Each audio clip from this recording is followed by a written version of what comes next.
Good morning, Vaughn here from Goxy Dealer, and we've been getting a lot of questions on what is Facebook doing in 2023 because there's been some talk of changes. Well, there are. So in this video, we're going to talk about what they're doing, why they're doing it, what you should be doing, and what you want to stay away from. So let's go. What are they doing now? Starting January next year, Facebook will remove all vehicle marketplace listings posted by car dealers. That is everything, regardless if you're doing it manually right now or if you have an automation service. It doesn't matter, they're getting rid of it. All of these listings will be gone January 30th next year. Now, to top things off, they're also removing all vehicle listing tabs from your pages and your ability to manage your inventory on Facebook.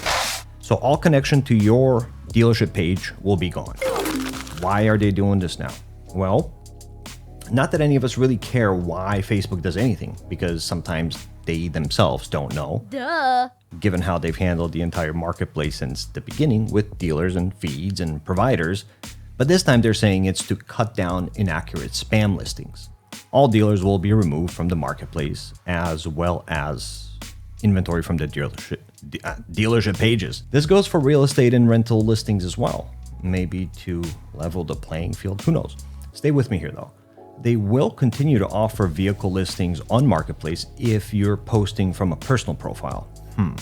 That means that a scammer with a personal profile can list hundreds of vehicles, but dealers with legitimate businesses cannot. Not sure how this helps, but let's move on.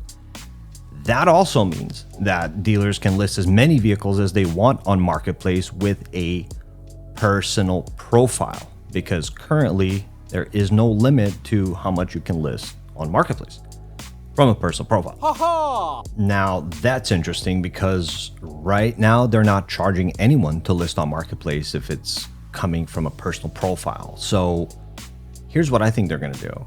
They're going to take a copy-paste playbook directly from Craigslist and over the course of time begin charging everyone for marketplace listings for cars, real estate, and rentals.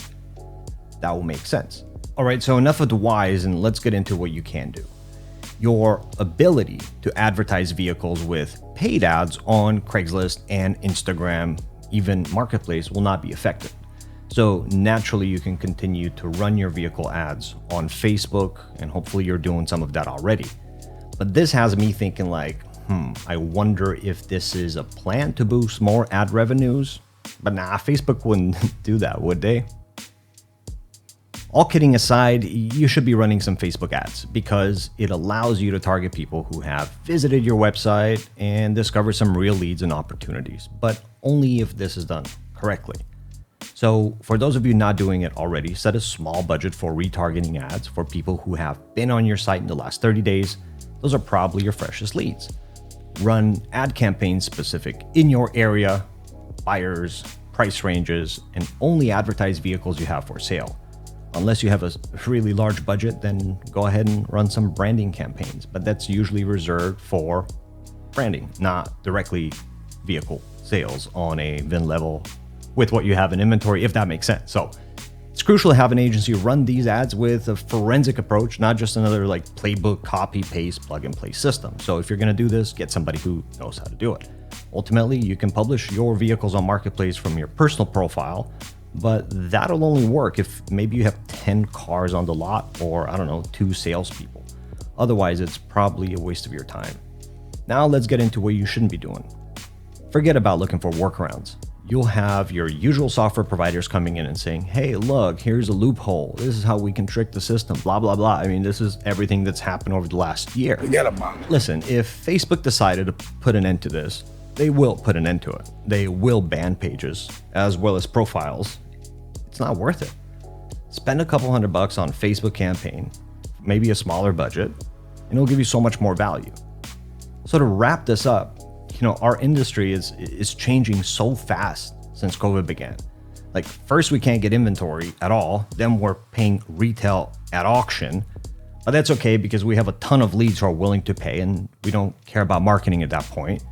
And then the leads start to dry up as inflation and interest rates go through the roof, which has us scratching our heads like, okay, what do we do now? Do we go back into marketing? Is there something new? I don't have to repeat what most of you already know. This has become a digital business, post Frontline at least. 10 years ago, as long as the buy was decent, the commission was guaranteed. You guys know that. Today, we're working for everybody else, like mechanics, auctions, customers trading in vehicles. So now is not the time for shortcuts. It's time to invest in what works, verify it, and continue to improve it. Find somebody who gets it. Find an agency, a marketing professional who gets it, who understands it, and who delivers. We'll keep you updated on anything new that happens regarding Facebook, among other news, but in the meantime, here's to buying and selling fast.